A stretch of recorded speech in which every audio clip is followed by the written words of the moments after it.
What's up, everybody? Let me see. I gotta get comments going on here, don't I? I gotta get to that one. There we go. Um, but welcome to Fauna Radio. And what's going on, Andrew? What's going on with you? Nah, nothing much. The weather's breaking. It's turning out really nice here. That's about it. Other than that, I got eggs going and stuff's growing. And I got a Pyramidea today. The wife brought home a tarantula. So yeah, you sent pictures of that. We got to get to the point where we can share. I know there's a way to do it, and they got an update coming where we can upload pictures. And I know I can do it like this, and I can share pictures. And we can just share pictures as we go. So that's gonna be kind of cool. Yeah, I mean, not much going on here. I did get the eggs from the Patty Bell project. Oh, that's awesome. Congratulations. Yeah, I'm gonna beat Miles to it. I'm gonna beat everyone to it. That was kind of exciting. It was a long day this day. So then when I got home, I forgot to go get my mealworms, which thank you, Rainbow Mealworms. I got 160,000 mealworms shipped to me. I ordered them. I don't know what day it was, Tuesday, and they showed up Friday, and I forgot to go get them, and I had to run there and get them. Hello, Tanisha. I gotta get over there. There we go. What was I gonna say? I got my mealworms last week. I did try to order super worms because I went to the pet store to get them, and the pet store is like the person they get them from. They have a personal breeder that they get them from, like a local person, and he accidentally killed off his whole colony. I don't see how you do it, but he did. And then I was like, "Can you get them in?" And they were like, "I don't know. We've been having a hard time." So I went and even contacted Rainbow Mealworms. Nope, they're sold out. Yeah, Rainbow, I don't know. I can't say this. Rainbow might be holding the superworms for their wholesale customers and their bigger accounts. But I haven't tried to order superworms. I want to, though. Mm-hmm. And because Miles of Impeccable Gecko was like, hey, Gary, you should do superworms. And they don't eat as much, and it's actually kind of cheaper. And I'm like, all right, let me try it. He was 100% right. So I had all my females eating these superworms, right? Everything is going good. And then the shortage went. And I was terrified. If it wasn't for Rainbow Mealworms taking care of me, I probably wouldn't have food during that shortage. Yeah, that's it's crazy. Let's hope they get the supply back. It'll probably take a while, but they'll probably get it back up, I'm sure. Yeah, I just email. I don't go to the website. But I don't have a problem getting mealworms. I get my mealworms, and they get shipped. I have them held at the FedEx hub all the time. Oh yeah, mealworms. I don't have a problem with mealworms either. I like them. They come in good. They're healthy. They're nothing wrong with them. So yeah, I won't buy any unless I'm short. Unless it's like, hey, guess what? Rainbow don't have them. I won't buy from anyone but Jillian and Rainbow. Yeah. They got a good rewards program if anybody's out there watching and wants to do it too. They give you very points. much so. And then when you get so many points, you get so many dollars off of something. It's a very good rewards program. So yeah, I used to use. I recommend free it. Shipping. Yeah, before I was on the bigger purchase orders, I used to do it like every fourth or fifth one. I get free shipping. Mm-hmm. Or you can use it. I think you can use it to. Well, it's just money, so you could use it to speed up your shipment if you're a normal customer. Mm-hmm. Rainbow's really. I mean, I seen that they're sold out now. I got my swag. I need to get a Rainbow Mealworm shirt, but I got my stickers. I got to get a fridge magnet because I had the leopard gecko they sent me. It's a sticker. And then I have a sticker on my laptop. I'll have to take a picture of it. It's just a mealworm. And they got a magnet I want to get. But Rainbow Mealworm takes care of me. Anyone ever says, hey, where to go? Rainbow Mealworms is just... Yeah, I don't have none of their swag like that, like none of their stickers or nothing, but I should get some. Yeah, they put the mealworm one in a order of mine. It was just in one of the boxes. I ordered the leopard gecko one. It's $1 a piece or something like that. But I see they got a shirt, but I don't think they got my size. Let's see. Oh, they do. They got 3X. Sweet. It's because they know you're a big guy. But yeah, I mean, I got to get shirts made for Orner Exotics. I haven't decided if I want. These are like them dry fit. Mm-hmm. And I wear these a lot. get these made. I don't want the iron-on stuff. I want something that'll stay on. But I don't know if I want to sell shirts for Orner Exotics.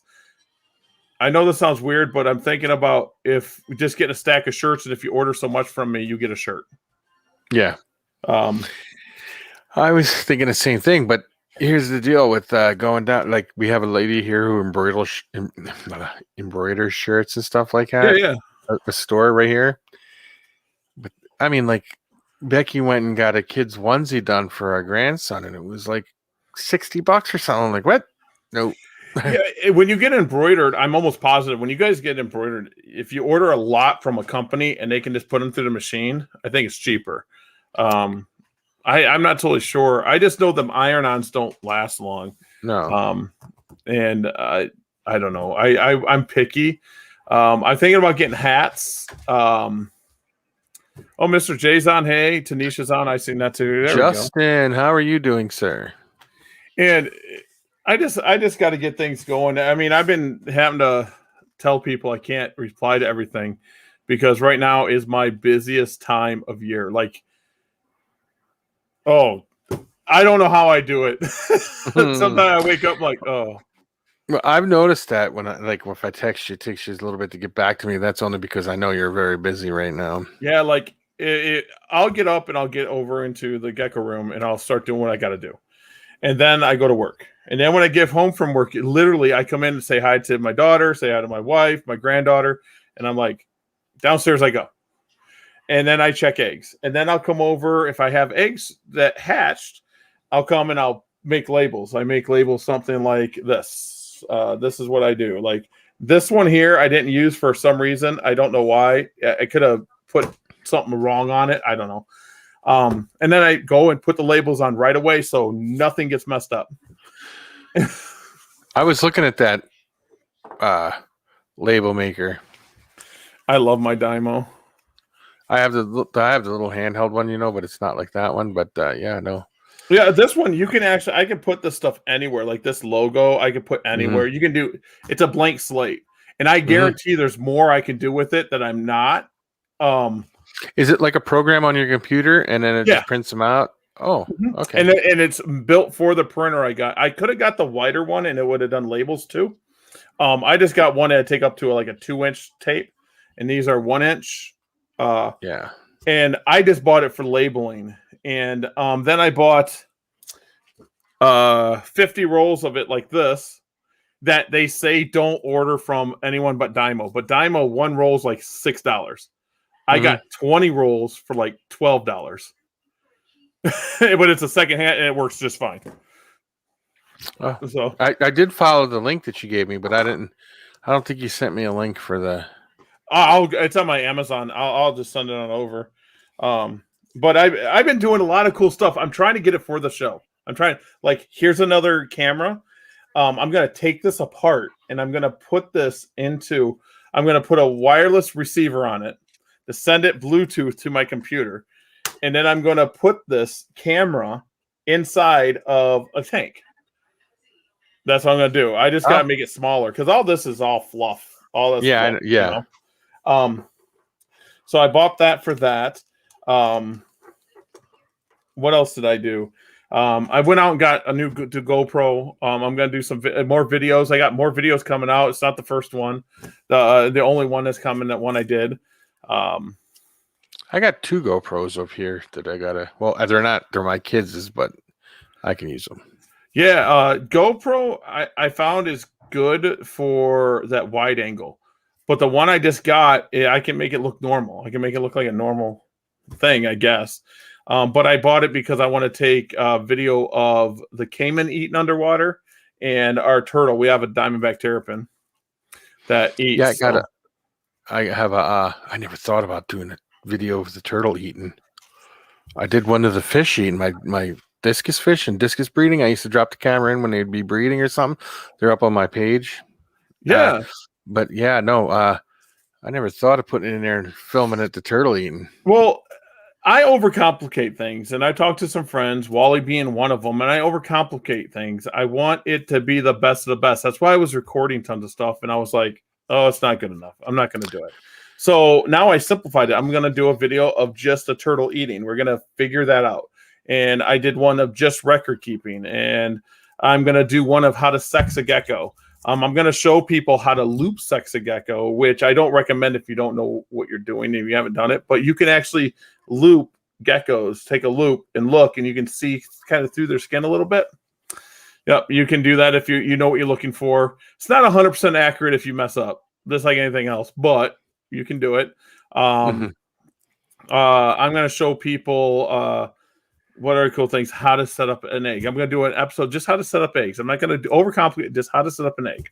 That's what you got to do. Just simple stuff, and you'll people will just flock to it because, I've gone to videos and said, how do you do this? How do you do that? And then you look it up, and then you got to watch 30 minutes of a video that has nothing to do with it. And then you do 2 minutes of it, and you're like, well, that's why I'm gonna just do this, how you set up this. And because the number one thing, why I started coming to this conclusion is I was on that page that was taken down. I forget, breeder help, or I don't know. But every time someone posts something, the eggs were like soaking wet. I'm like, yeah. What are you doing? They don't need to be wet. I mean, they don't. If you can't put your vermiculite, if you're using vermiculite and have it wet, and you can't shake it and it goes around like sand, it's too wet. Yeah. That's what I tell people. What I do, this is just, I've always done this. I've done it with snakes for the last 30 years, I guess. When I get to vermiculite, I do the snowball. Yep, that'll work too. Yeah.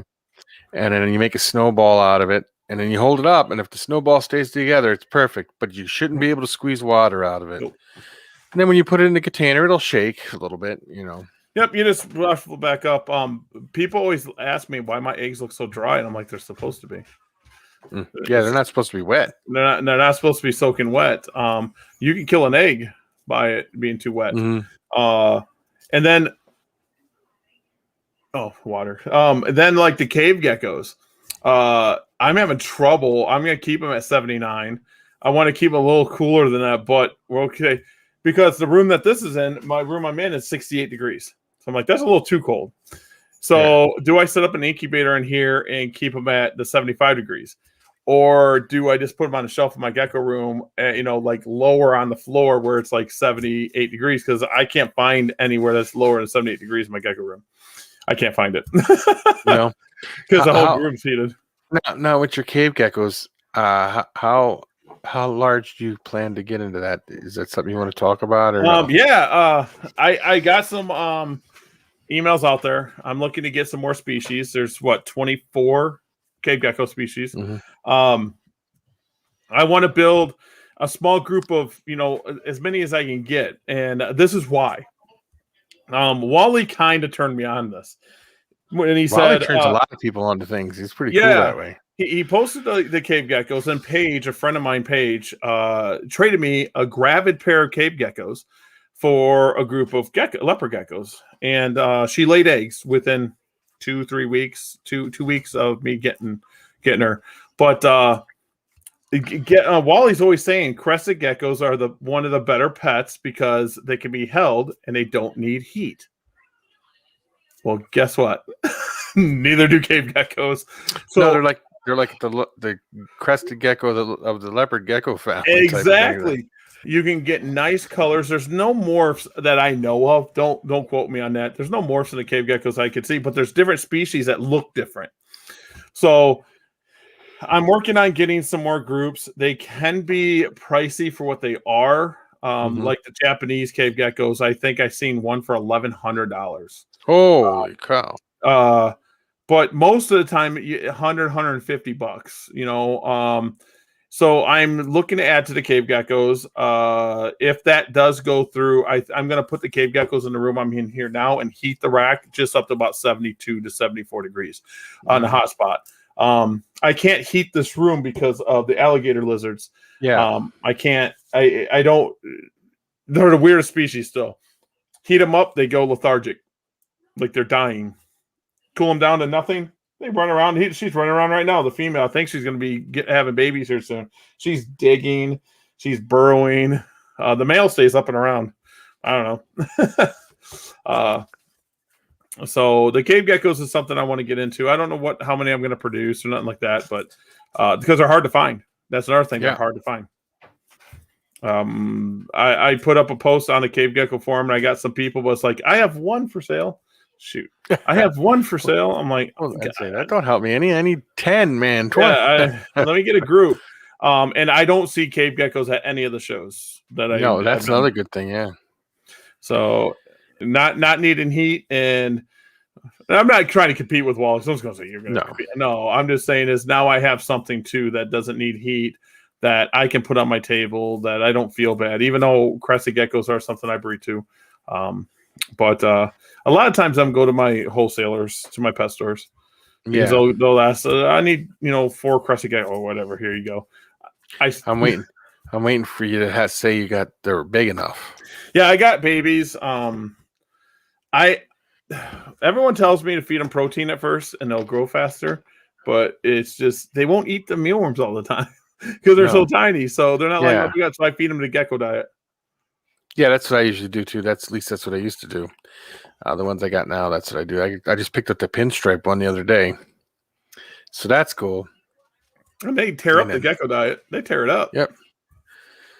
I like crested geckos. I like the leopard geckos. You know what I was thinking? What I would find, I would like to set up a colony of is the mourning geckos. I think they would be cool. And did you see Altitude Exotics just got the ones from Hawaii? The Hawaiian version? Yeah, their Hawaiian version of the mourning gecko, and it's just they're the same thing. They just are different color and pattern on them. They're pretty cool. But yeah, he just got a few of those. But mourning geckos, I would like to do.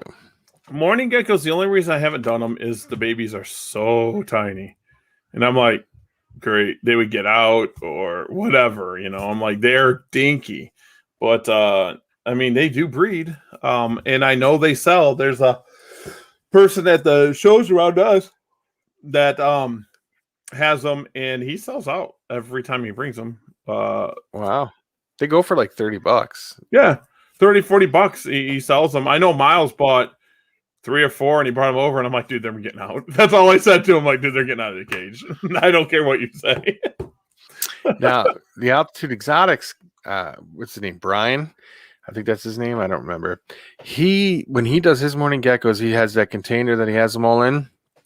And he takes an aquarium castle that you put inside your fish tanks, and he'll set it in there. And like every so often, he'll go in and look, and they fill it up with eggs. And then he'll take that container and take that castle and set it in another container, seal it up. And then when all the eggs hatch, he takes that one out, and he's got another one in there, and he just rotates them constantly. That's great. Yeah, I mean, the mourning geckos are cool because you don't need males. It's just females, and everyone produces. I guess there is males out there. Someone had a male. There is males, but most you don't need them.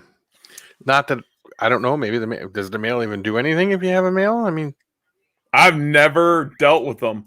On where's Morph Market? I was gonna say on Morph Market. I thought I seen one the other day. Someone claiming they had a mourning gecko. Let's see. Nope, they're not even any listed right now. That's what I'm telling you. Like, I'll look at cave geckos right now. I always look at cave. There's only 2, and they're both in Canada. There's 2020 and 2021 animals, and they're in Canada, cold-blooded CA. So that's the only thing on Morph Market when it comes to cave geckos. I mean, this is insane that Adam says hello. Hey, Adam. What's up? Hey, Adam. Yeah, Adam, you're late. No, I'm playing. Yeah, he's the first one to comment. Now he shows up late, right? No, just kidding. So let's talk a little bit about the market then, if you don't mind. Where do you see the market going? I mean, with the geckos. I mean, I think I've noticed. I think geckos are starting to explode. Well, they always have been. There's a few people that say, "Oh, the gecko market's getting bigger," or and but it's not. It's just you're starting to see people selectively breed better. It's always been the brightest orange ones brought more money, and the low end ones brought less. and Tremper albinos. It's just now you're starting to see people like myself or John Scarborough selling normal bell albinos, and we're saying it's from this line. It's going to produce something nice for you, but it looks not as good. But we're still getting 100 and a quarter out of them. Mm-hmm. That's why when you go to a larger breeder's site, they usually say, "Here's my under $200 geckos." That's usually the mark. That's been that way. If you go back on a Wayback Machine, they've had that on their site forever. Yeah, John has, right? Yeah, under $200. What I think happened is the smaller breeders got out of it for such a long time, and now they're coming back because of the Black Knight. Everyone's getting Black Knights. They think Black Knight's the next big thing, and they're going to have a rude awakening when every single person went out and spent with their stimulus check to buy these Black Knights. And it's either everyone's going to bottom out. Yeah, everyone's going to produce them, and there's going to be worthless. Or it's going to be the Black Knight issue is going to happen and no one's going to hatch any. So I like I said, I'm not even trying to sell clouded right now. I don't care. Everyone came up. I saw a darker one at Sewerfest and they were like, "Oh, this is dark." I'm like, whatever. It's a dark gecko. So did you see that picture I sent you, the gecko that was completely patternless in between its head and its tail? Like, it was weird. Yeah, I seen that with the dark gecko. Yeah, I don't know what it was. I have no clue. It was overseas. Yeah, it was from overseas. And I says, if you could make that black and make the tail orange and maybe the head orange was on there, you got Wally's favorite gecko right there. Because the legs were even normal. It was just a body. And I was looking at this post, he apparently produces them from some strange line or something. And he says he produces every once in a while, one pops out. I'd be keeping them and trying to figure out what's going on. He might. That's what I do. And he might have done it. And it's like, oh, it's random and just gave up on it. Because a lot of random stuff pops out, a lot of larger breeders' collections. And, it's something that's not talked about. When you get to a level of producing 1,000 babies or more, deformities happen. Yeah, Adam's seen it. Yeah, it was a tang line. That's what the guy was talking about. Tang line. Yes. And I just collected my second Black Knight cross. See, now what Roy and Adam are doing, they're crossing. Now that's more intelligent. Now here's what I'm going to tell everybody. And I've gotten emails threatening me that I'm trying to crash the market. I'm not. I think crosses are going to be more important to the community than pure Black Knights. Pure Black Knights. Here's my thing. When it comes to a white gecko, you can't get more white. It's white's white. No. So if you get to that white end, doesn't matter if someone selectively bred white and someone else selectively bred white, doesn't matter when it's white. And Black Knights, doesn't matter when it's black. It doesn't matter if it's, carbon or any of the other lines. Doesn't matter what it is. Black Knight, I mean, if it was me, I would say Black Knight is kind of a joke because it's got all these issues. So you get these people out there right now that's saying, oh, don't breed Enigma because of the problems and don't breed Lemon Frost because of the problems, but go after Black Knight because of the money. But the females don't produce, males don't breed right, and they're small or they. I was going to say they got small heads and stuff, right? Yeah, they mess up too. So you got people like Roy and Adam that's saying, hey, guess what? We're going to outcross these because we're not worried about selling pure Black Knights. We're going to outcross them and try to make them a stronger gene. And that's what needs to be done.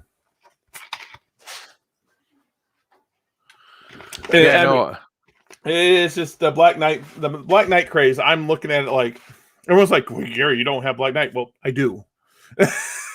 Go ahead. But a $2,000 gecko is not that impressive to me. No. It's just not. Now, Adam, did you read more into that, or was it just like you just read the same thing? Because I know it was a tang line, and I was just wondering if you had read anything else about it. Let's see. Yeah, about the tang line. Yeah. John Scarborough. John put up here that's cool. Like gecko bows melanistics. That's what I'm talking about. Is if you're getting a dark line, someone just posted, Suburban Gecko just posted one of the best looking melanistic geckos I have ever seen. It was silver. It was insane. Silver and dark brown black. And I sat there and I want the animal. He won't sell it. But he used all the melanistic lines that are known other than clouded. And clouded is just a little different. He used carbon, he used charcoal, he used pearl, and he used black knight. I think it was a carbon pearl cross animal bred to a black knight charcoal animal. And this animal popped out, and this is a silver-looking animal. I've never seen anything like it. The suburban gecko hit something I like. I see something in that animal. I think carbon's what did it. I've never seen nothing like it. Because if you go to clouded, and people bring this up, clouded is more brown. It is a brown, muddy color. It looks like that's why I call it clouded. It looks like a storm. But I have black knight. I want to see what it does with clouded. Okay, so what's your vision when what do you think it's going to do with the black knight?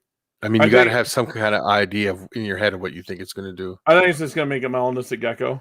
I think it's going to. I'm just going to prove that you breed a melanistic gecko to a melanistic gecko, that lines mean nothing. Just like if I bring an orange gecko to an orange gecko, I'm going to get an orange gecko. If I take magma, it is a look. I promise you, magma's a look.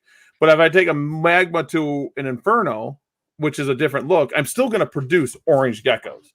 It's going to happen. It's not going to be like, these are two different tangerine lines, so when you breed them together, they're going to produce normals. That's not going to happen.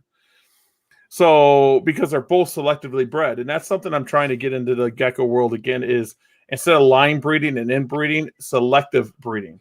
So, I'm breeding this gecko because it has a look I want, but this might be the same look from a different group of geckos. It's kind of got that same look. I'm going to selectively breed certain animals into my project until I get that.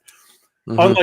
Unlike the black knight, it was like, here's dark geckos. We're just going to keep breeding back mom and dads and brothers and sisters and all this, and to get a black gecko. And that's backfired. It just did. And because people want that black gecko. Well, that kind of works with your theory of saying, if you breed the biggest to the biggest, you're going to get the biggest. Yep. So if you breed the darkest to the darkest, sooner or later, you'll get the darkest. John had something there to say, too. Let's see here. Did he have the Spanish Black Panther line?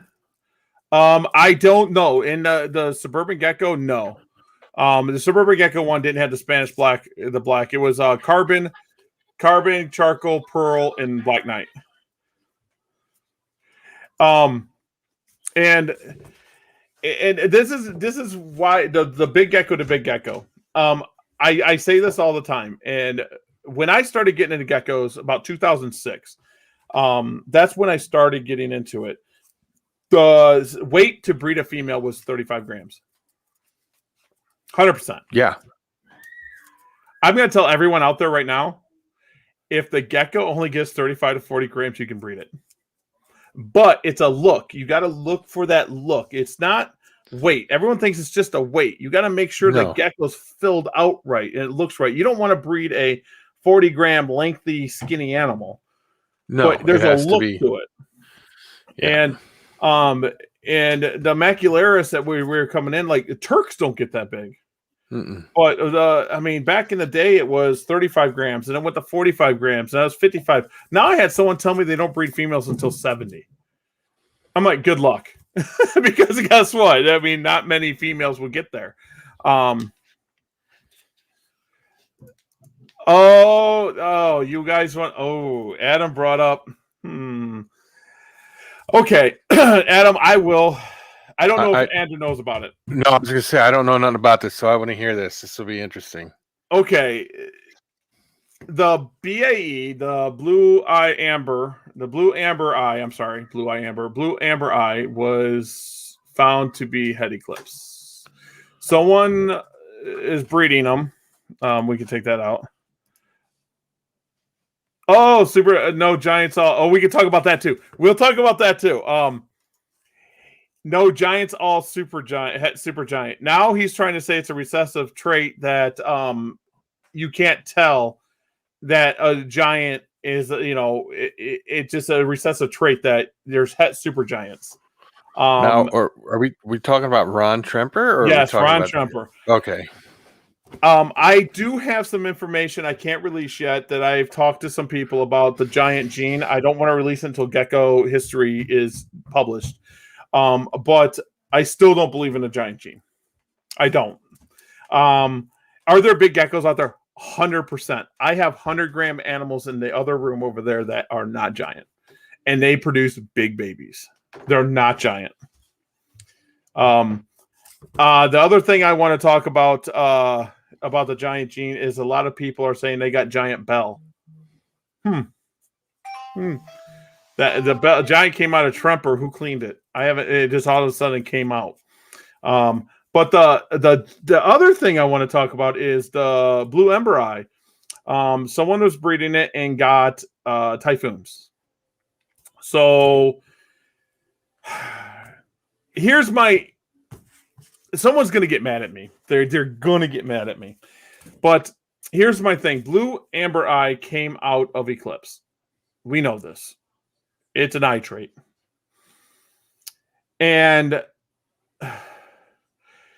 I think he released it 2 years out of when he found it. And he proved it to be, and then he released it. Let's see. I think we can have giants, and it can be okay. We'll talk about that in a second. And the whole thing with the blue amber eye, I think it's a separate gene. I do. I've seen the animal. The eye looks different. It is reproducible. But in my opinion, it was rushed to the table too fast. To give you an example, John Scarborough has Cypher. People that don't have Cypher, no Cypher, it has an eye trait too. Okay? So Cypher's just not what some people are on YouTube saying that it just shows a stripe. It's a total different animal. It pastels it out. It's a color enhancer, and it's an eye trait. Well, it was found in marble eye. So I believe the original animal of marble, the Cypher, was just a het Cypher. It was like just a regular looking animal, and John released it, like told people about it. And now I'm pretty sure he's got it cleaned out, marble eye, but maybe not, but he'll tell people it came from marble eye. My buddy Miles has Cypher that marble eye's in, and he's been trying to separate it for 2 years. That's what I think happened with Tremper is he released it too soon. And when it was the same time he was selling the company, he was retiring. And now the blue ember eye is going to have a tainted feel. It's just a bad thing. I know a lot of people rush a lot of stuff out. But now that's just getting back to why you're trying to reverse engineer this stuff, right? Is that why you're trying to separate everything out again? And if I reverse engineer it, and we got maybe a couple of the breeders that reverse engineer it and have solid lines, let's say solid lines of Eclipse and solid, just pure Macularis and pure Turks and Fasciolatus, and just that's what they have, and pure Trempers and pure Bells. When we get an animal just like the blue ember eye, I would have the power to start reverse engineering it faster as I have pure animals. And I think that's a big key. Like if I had the pure ember eye, it might take a few years, but it'd be worth it in the long run. Now here's just a question. Now you reverse engineer stuff, okay? And let's just go something simple like the Patty albino thing. Let's say you get them separated. Mm-hmm. Later on down the line, though, isn't it possible that there still is a chance of one of them being het albino somewhere in there? Or well, this is how I did the Patty. This is how I took out the Patty. I've had the Patty for 4 years. I bred that male Patty for 4 years. Now here's the thing: no one bred them to Bell. Well, people did breed Patty to Bell, but Patty Bell is the white whale of the gecko world. Okay, it's the rarest gecko in the world. People don't have it. They think it's impossible to make. It's been made like once or twice. But I did take that male, since he's a male, and I bred him to 4 radars and 2 Bell albinos. Sold all them off to my wholesale customers as pets. Then that was just in year one. Year one also, I bred him to 4 raptors. And then I bred him to 2 rainwaters. Now, if a patty comes in, it's going to usually be het tremper or het rainwater. This is what it's going to be. Because, patty and rainwater kind of tied. But anyways, produced no albinos first year. Second year, I'm pretty sure it's not het bell. I'm pretty sure.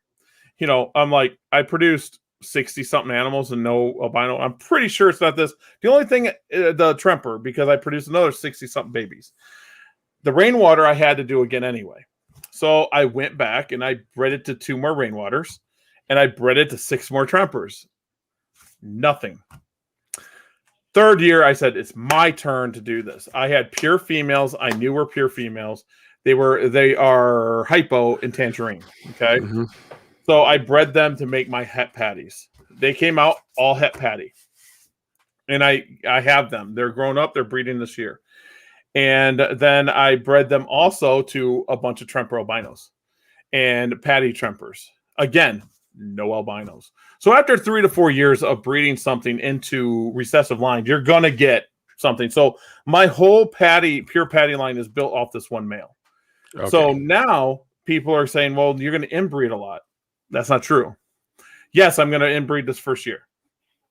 But I also have pure macularis that I bred this year. I'm going to have about 20, 30 female pure macularis. I'll take them and I'll breed them back and make more hets. Oh, and and then I'll make more hets, and then I have all these different I have 4 macularis that are not related. So I can outbreed it as much as possible, and I'm going to keep adding macularis to my prop because I want that pure line that I can break down everything. Okay. Does it take longer to get there? Sure. But then I know my male is a pure 100% only patternless animal. 100%.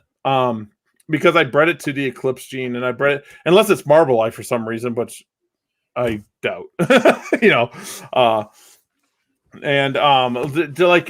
tremper, I can't get eclipse out of my tremper line.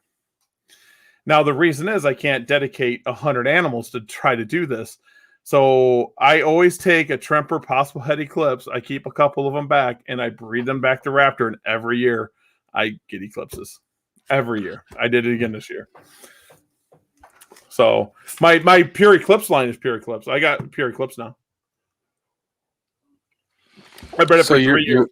So it is working then as you go along. Mm-hmm. Yep. That's okay. That's what I was just trying to figure that out. I'm like, well, but then you outbreed it and you get nothing. Well, what you get about, I think it's safe to say if you're breeding a visual to something, after around 40 eggs, you're safe. Some people say 60, so I go 60 just to be sure. I'll produce as many as whatever, just to be sure. Mm. But I did 2 or 3 generations, and I made my pure patty. Very good.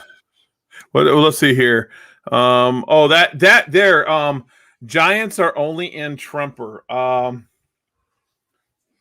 That could be true. I have no argument against that, to tell you the truth. Before he really knew, but that's because he got them from the marble eye. Yes, the cipher. I believe he bought pure marble eye because at the time there's a lot of people looking for pure marble eye. They didn't want het tremper, het this or that. They wanted pure marble eye to take marble eye into Bell, and take it into rainwater. And when Miles bought those, I don't even know if Miles knew yet. After he bought them, and then John hit it, and then John contacted Miles. And Miles can correct me if I'm wrong on that. This Roy guy has a question. Roy Barton. Is that Burton? Barton, yeah. Do I got pics of pure eclipse? I can get pics of pure eclipse. It just looks like an eclipse. There's nothing else in it. My pure eclipse is almost the same way. My first year I had I got lucky. Is from my clouded line. My M1 male is a snow eclipse het tremper, and I have 2 females that are eclipse het tremper. I produced animals from them. The first male I got was eclipse, and I held him back, and I bred him for two seasons now to a bunch of raptors. I've never gotten an albino out of them. So this year here, I think I produced close to 70 animals from it and never got an albino. This John has a good question for you about the rainwater. Let's see. So with rainwaters, are there any worries of hets that should be when it comes to rainwater, other albinos, patternless rainwater was a thing for a long time. Yeah. And then there's a few people, the typhoon. So the only kind of combinations that you hear about now is typhoons and patty rainwaters. So other than them people mixing them, now here's the story that I don't want to get into names, but back in the day, people, when they were made raptors, they were like, well, oh my God, the radar was made by JMG. I want to make radars too. A lot of people just took raptors or eclipse het raptors and bred them right into radar or bell right away. So there was some bell het tremper stuff like right away. And I think that happened in rainwater also. And Adam has a pure eclipse line here. And it's important to keep a pure eclipse line. I had a friend try for the first typhoon and popped Murphy patternless. See, that Murphy patternless is something that's just out there. It is what it is. I'll tell you that the Murphy's patternless was the very first animal very first leopard gecko I produced. I don't know, but 15 years ago, maybe something like that. 10 years ago. Yeah, like that. But it was albino too. You've seen the picture. I showed it to you. A lot of times I'll tell people this. If you get patternless probably from like a Petco, it might be rainwater. Well, I didn't get that from Petco. I got that from VMS Herpetoculture. Okay. Have you ever heard of him? Mm-hmm.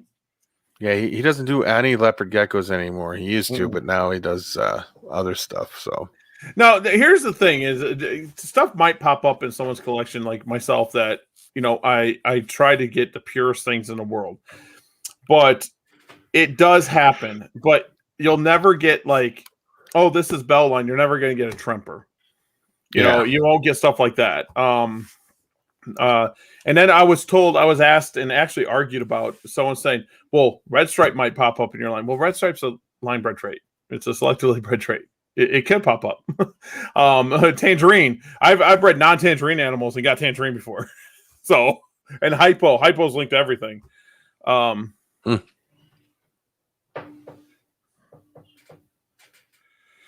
friend. Oh, yep. Yeah, I do. You just sent me some stuff today.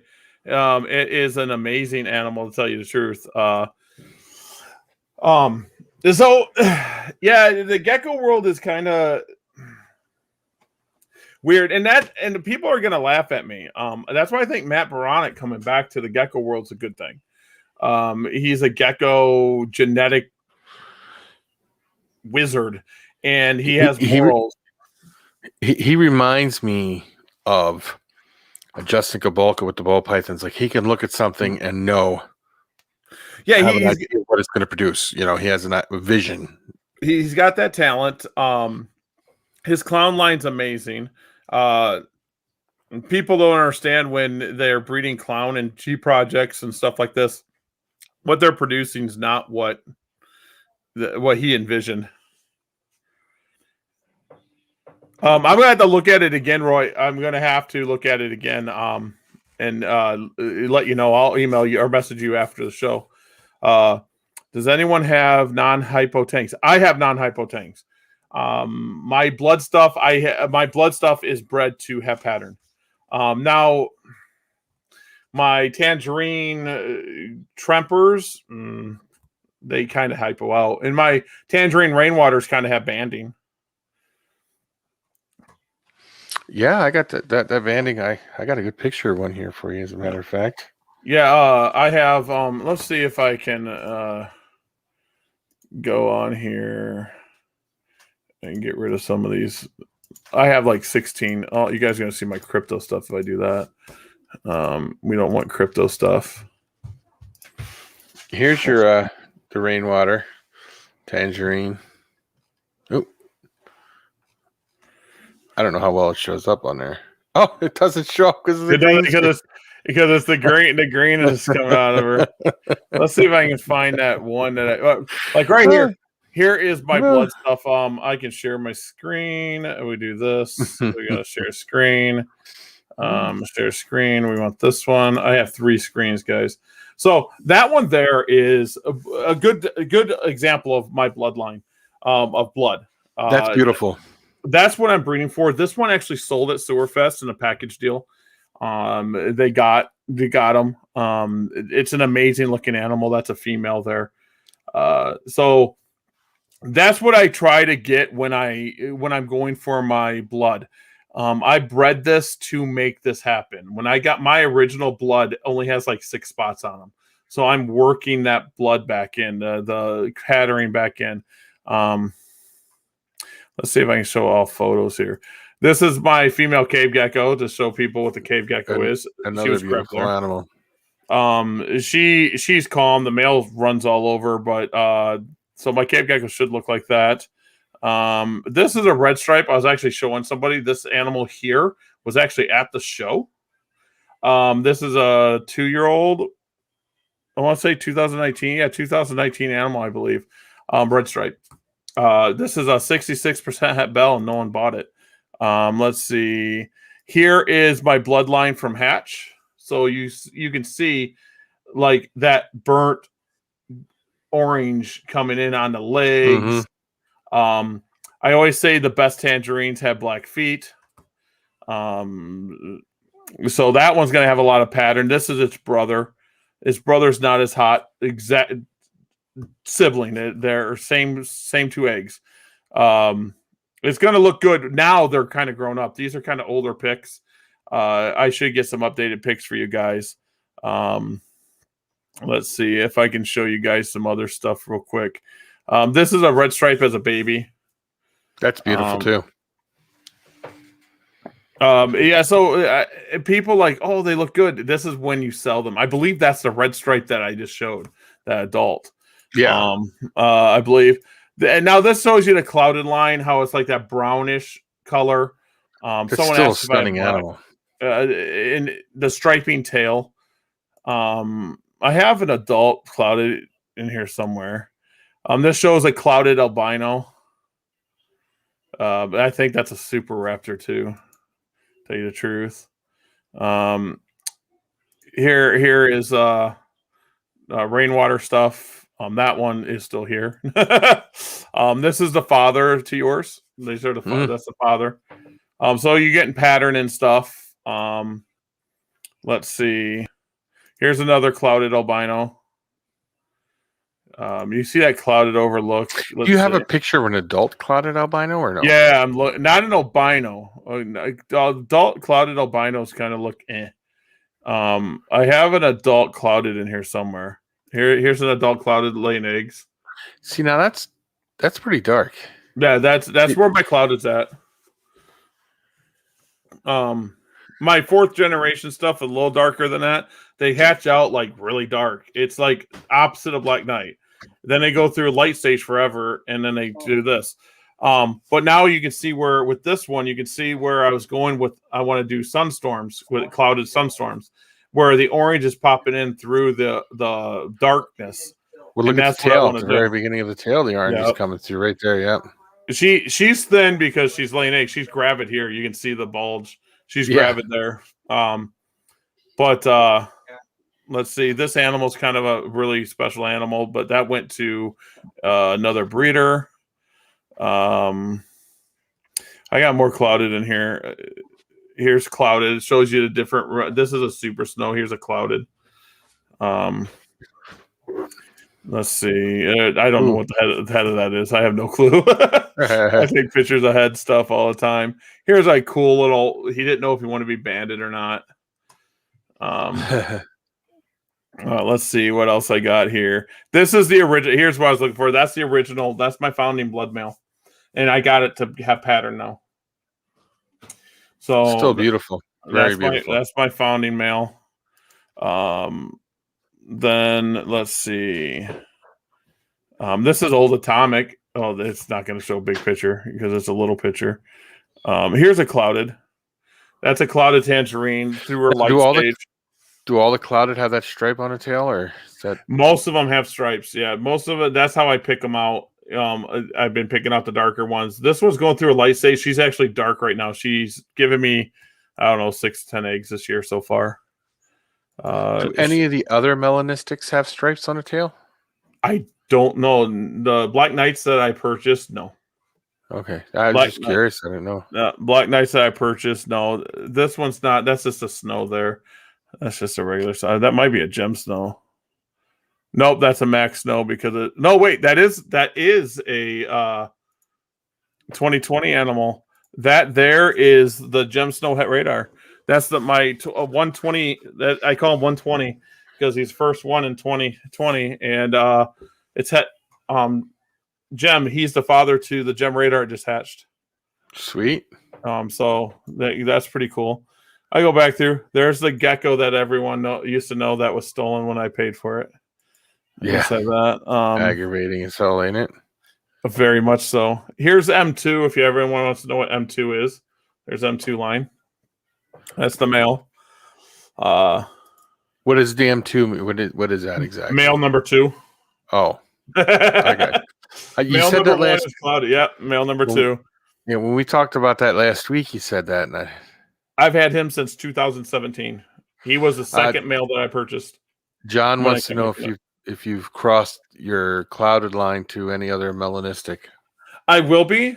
Clouded will be going through. Let me get this back to going over here. Clouded will be going into Black Knight, but not this season. I do have some Black Knights in house now, but I want to strengthen the line a little bit because I don't care if it's the blackest gecko. So I know people are going to be like, "Whoa, I'm breeding the Black Knights I have to pure macularis to try to bump it up a little bit to strengthen that line because of the inbreeding. And then I'll take them babies and I don't care if they're super dark or not, and I'm going to take them into clouded and see how it is. The animals that I got do not show too much, but you can tell that the head's smaller. I don't care what anyone says. I can look at them like, that head's small. And they're smaller animals. The male is... He doesn't like to breed as much. Like M2, I'll give you M2. If I need to see if a female is going to be acceptive, I can put M2 in any cage and he will start rattling his tail and be like, it's time to breed. He would do 60 females if I gave him a chance. He wouldn't even try, bat an eye. That's pretty good, though. Oh, man. This is John. Whoa. Carbon. Did you see what I posted on it? I'm working on it. I am going to be talking to Suburban. I want to get some carbon stuff. I don't even care if it's carbon crosses. I mean, that animal Suburban posted is just insane. No, Suburban. He's from Canada, right? Suburban geckos, yes, I believe so. Yeah. Wait. Yeah. But I know when you order from him, he ships to New York, and then they can ship them to you. Yeah. I'm pretty sure he's out of Canada. At least I think he's out of Canada. I don't think so. I could be wrong. I'm looking right now. I don't think so. I don't know. Suburban Geckos, Chris Charlton, yeah.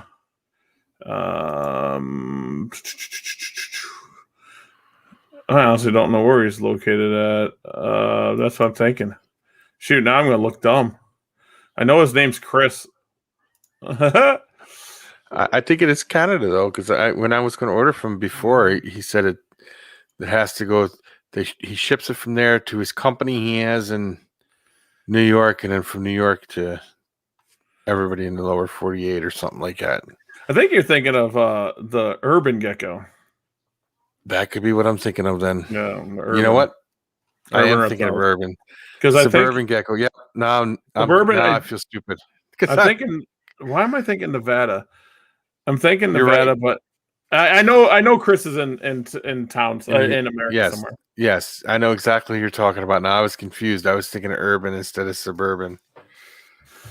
Because I've been looking at his pure species too. He's got some hard wiki and he's got Fascos.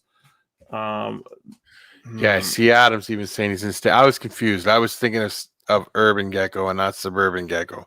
Yeah, I can't think what state he's in. I don't know why Nevada's sticking out in my head, but the urban gecko, urban reptiles now. There's a bad stigma about the urban reptiles and urban gecko right now. Yeah. I mean, that Chris is not the best guy in the world. Let's see what urban is Craig. Yeah, Craig. That's what I meant. Yeah, Craig. Oh, is he south of Cincinnati? See, why is Nevada coming up in my head? I have a buddy in the Netherlands that's trying to convince me to ship some carbons next year, but waiting for ham to happen to see if it'll. Oh yeah, the carbon really has me interested. The thing that Chris posted, it just made me go. I mean, I stopped. I must have missed his post then. Oh, I'll show people. I'm gonna show people suburban geckos. Yeah, suburban geckos. I didn't even follow him on YouTube, so I was confused. I'll do he's this definitely right now. in the States. That's it right there. That's the Wow. gecko. It's just an insane gecko. I don't know what else to say about it, other than I think he's onto something. I just look at it and I'm like, I want that gecko. That gecko is probably around maybe 10 to 15 grams right there. I don't know how big, Chris's hands are, but that thing is just, I want it. The question is will he sell it to you? I doubt it. I doubt it. Yes. I mean, here's that is eyes. just look at that thing. Wow. I think that's the best looking melanistic gecko produced. Now the carbon was kind of on the back burner for a while, wasn't it? Like kind of like not as big as because everybody seemed to jump on like the Black Knight and stuff like that. I'm a pattern person. I'm a big pattern person. So this pattern is what's got me.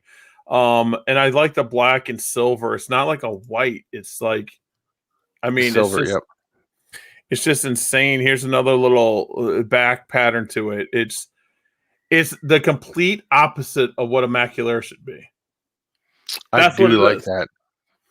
And I mean, so everyone's going to Black Knights. This is the gecko. How much do you think that'll change as it gets older, though? Well, I mean, if it's like any other gecko, it's going to speckle out. It's going to. I mean, you can start seeing the speckling here, and I don't think it's going to yellow out.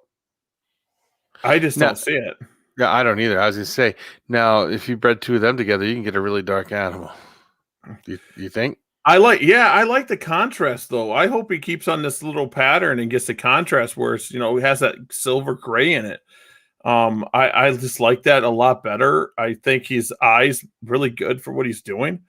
I mean, look at this. I mean, I'm a white and yellow bell guy. That's just an insane animal.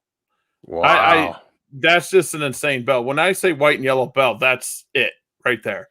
The striping on the tail is amazing.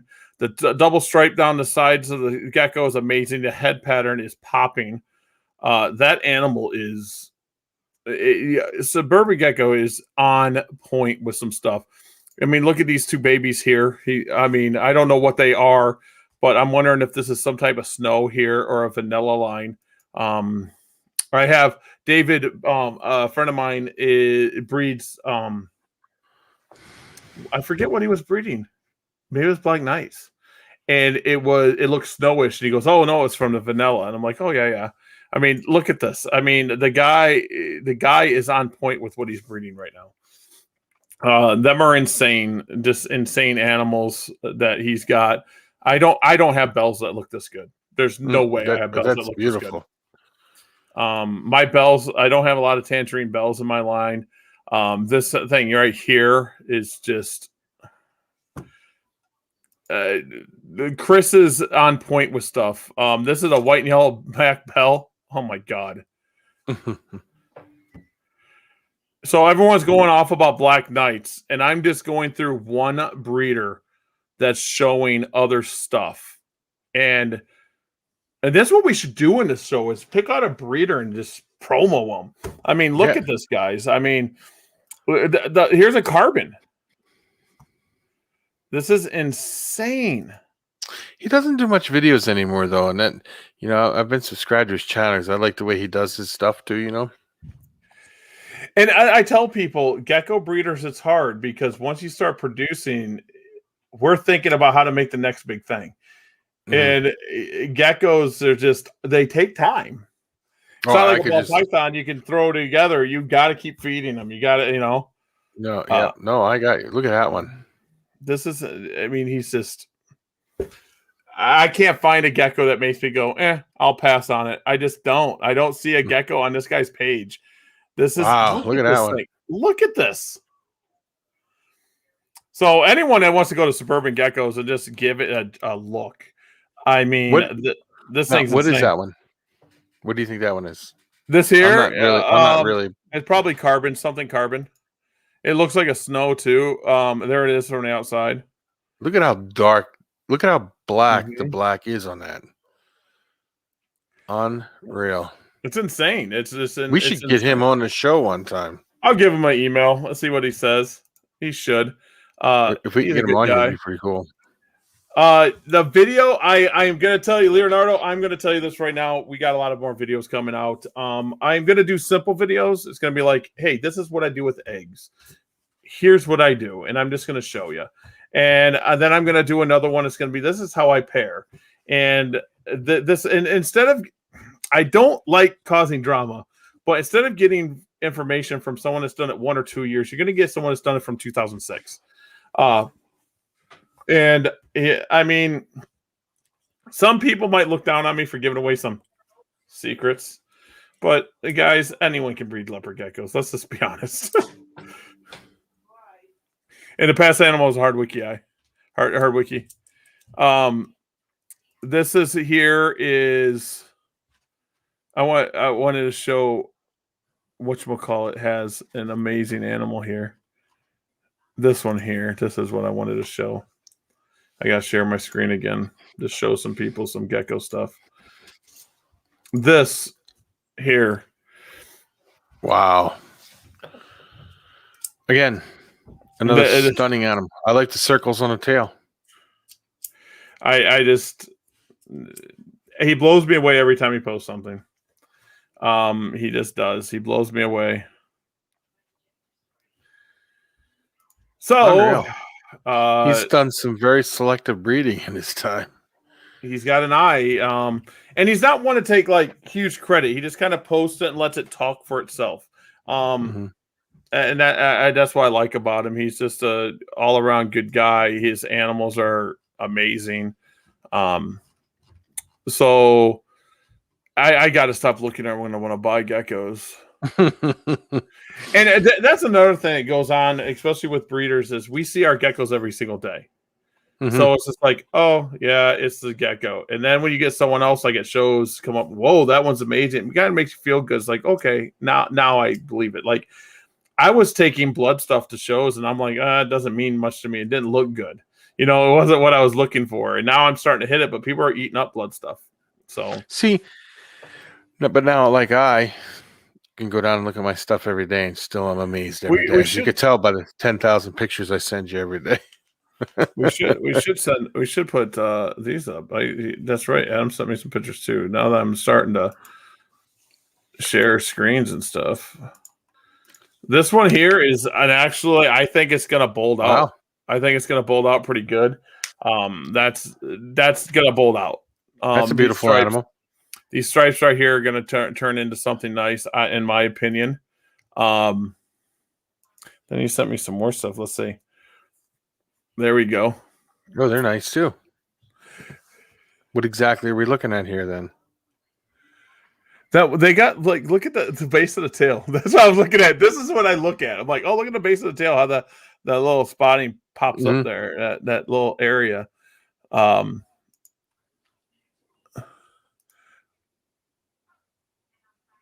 and the dark feet. He's got black toes. I like it. Now you guys get to see all my stuff. We got do dog training methods work on cats. I don't know. It's hilarious. So now you guys can see some of my stuff on Facebook. But this thing, the gecko world is getting to where the new people are coming in. There's a lot of new money. That's what I call it. Seriously. There's rotations into people come in like, oh, I can make money doing this, and then they fade out, and then you'll keep 2 out of 10 people that actually come into the breeding world because they actually like it. That's why you see different stuff from different people. You'll see my look. You can go to a show and people walk around and they'll go, oh, that's a Gary's animal, that's a Miles animal, that's a Dylan animal, because they can tell who it came from. Oh, look at the first. Let me see here. Oh, let's see if I share the screen again. It looks better now. It's starting to bold out, like I said. Look at that. Very beautiful animal. Is that eclipse too? What is that right on the tail there? Is it? Yeah, right. Yeah. It looks like an indentation, but I think it's just the way it was. It's just a mark. It's like a color mark. It's still a beautiful animal. Very beautiful animal. That's eclipse too, isn't it? That's totally eclipse too. Yeah. Not total eclipse. It's just eclipse. Eclipse. I said it's totally like an eclipse. I love when it's these bandings. It's just one of my favorite looks of geckos. It's just amazing when it's that way. You guys have no clue how often I go on Morph Market and I just look at geckos. I'm like, okay. And I'll contact like 30 people and I'm like, oh, okay, this one talked. And I'm like, what do you got this? And what do you got that? I do need to post pictures. Like the other day when I was messaging you're like, oh, send me pictures. I'm like, oh, I got tons of pictures. I just don't post them. And I just started sending you one picture. And he sent me a whole bunch of pictures. Yeah. Yeah. Me, I was telling you, I can go downstairs and look at my stuff every day. As you can tell by the 1,000 pictures I send you every day. Same stuff over and over. Just but that's what I mean, it shows passion. Yeah. I take pictures. I carry 2 phones. This is Horner Exotics phone. And as you see, it's got the gecko on it. And this is my personal. Whatever phone I have on me, if I go to my camera here. John says he scrolls Morph Market every 2 hours. I do the same thing. I'm That's always awesome. looking. But I don't just look at like I said, I don't just look at leopard geckos. I spend all day in the gecko area on there. I look at all the geckos, the lychees, the crested. I'm a big fan of crested geckos too. I'm not seeing a white one other than the one you sent me last show that we put up. We put up some in the last show. Maybe you didn't. Yeah, in April 16th. I don't see any other white gecko. You might not have sent it to me. Go ahead and send it to me. We can rock that out. Yeah, I mean, I just don't get I know this sounds bad. I'm like, oh, that's a baby. Oh, that's a baby. Sometimes I pull a drum like, ooh, look at that. And that's why I take pictures. Geez, oh, someone sent me pictures. Oh, here we go. Yeah. We got it. No, I don't want to stop sharing screen. That actually looks really clean. Is that still Max Snow? That's the Max Snow, white and yellow. The Max Snow is making them white. My mic stands here, so I'm looking under my mic stand. Look at that eye. Yep. That's really clean. I like the head pattern. I like these 2 stripes. I like that too. I love it. It's got to be. I'm starting to come to like the wild type ones the hard way. And whoops. I'm all about the wild type. I do have fasciolatus crosses in my collection now. They're Macularis fasciolatus. I needed more animals. Go figure. Is there anything you look for in fresh hatchlings that indicates to you that it's going to be an exceptional nice one when it gets older? It actually matters what line it's from. If I do something like if I'm breeding tangerine, yes, I'll look like, whoa, that one's hot when it's this age. And I actually put PHB, which possible holdback. And I'll sit there and I'll keep that one in mind when it goes through its changing. White and yellow, it matters what line. Tremper albino, you got to wait. They just don't show off until later. And then Bell albino just pop right from the get-go. Tangerine's probably the easiest ones, or like your clowns or that like clowns.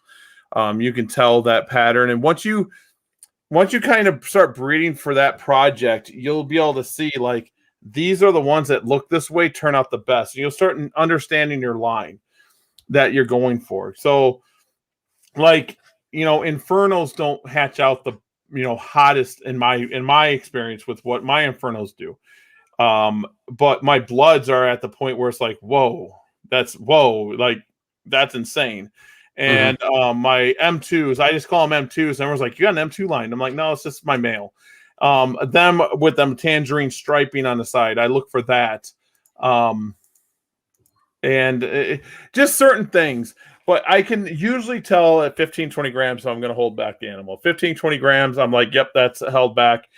And then I go through, I should say, at around 35, 40 gram area where I'm like, I don't have enough take to a show. Maybe I should take these. And then I'm the one selling every single time. I put $800 on a blood male at Janesville, and it sold. I put $800 on it because I didn't think it would sell. It was the first animal at Janesville that sold. Okay. I was like, "Are you kidding me? I should have put $1,200 on it. I didn't want to sell it, but yeah." Adam sent you another picture there. Let's see here. Yeah, it went up on the. I should just leave it up where I just take it down. I can't zoom in. Let's see here. And yep, that's it right there. That's a good overall gecko. It's a good overall gecko. I would hold that one back right there. I like it. It's just when you got to choose your holdbacks. I mean, mine change all the time. It just does. I get to the point where it's like, how many orange geckos do I need? But then I'm like, I don't know how to explain other than I'm like, I gotta get rid of females. I have females I don't breed. I have females from 2020 I'm not going to breed. In 2019, I still don't breed. I literally just took a couple of my eclipses from 2019 that sat here as holdbacks that I just bred this year. I'm like, let's see. I gave it to, like 219. 219 is a snow raptor that I have that I really, really like. And I gave him some eclipses. John has a very interesting question. Why do Leo breeders label like crested breeders by just saying the parents' names, at least for the line traits?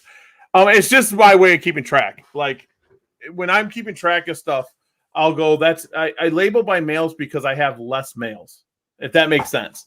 I have 400 females, but I only have like 100 males, if that makes sense to you. And then I'm not using all 100 males to breed.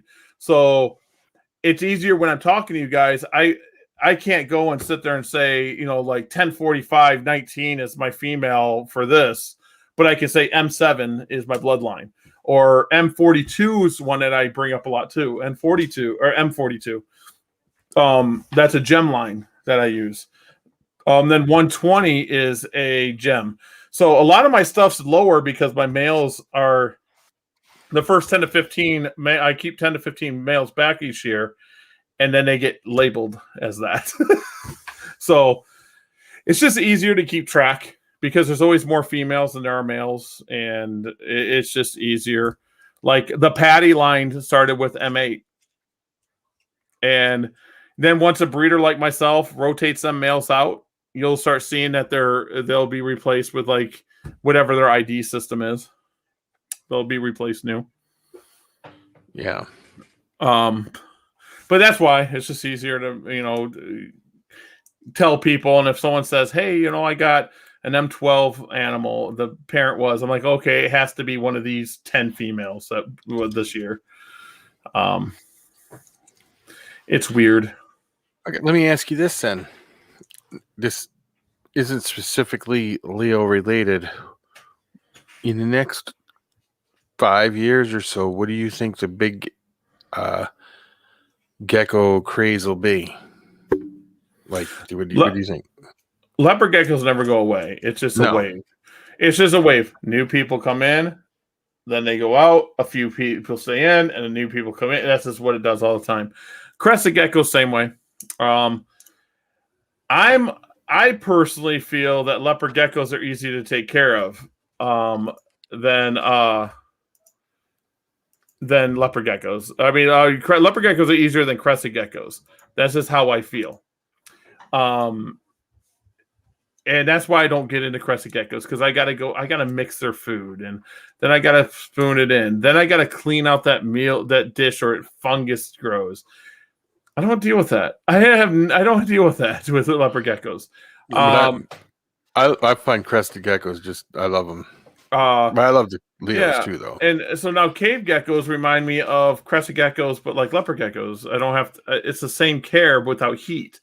I do think with, like people like Wally, and a few other people, like some of the climbers, might start picking up again.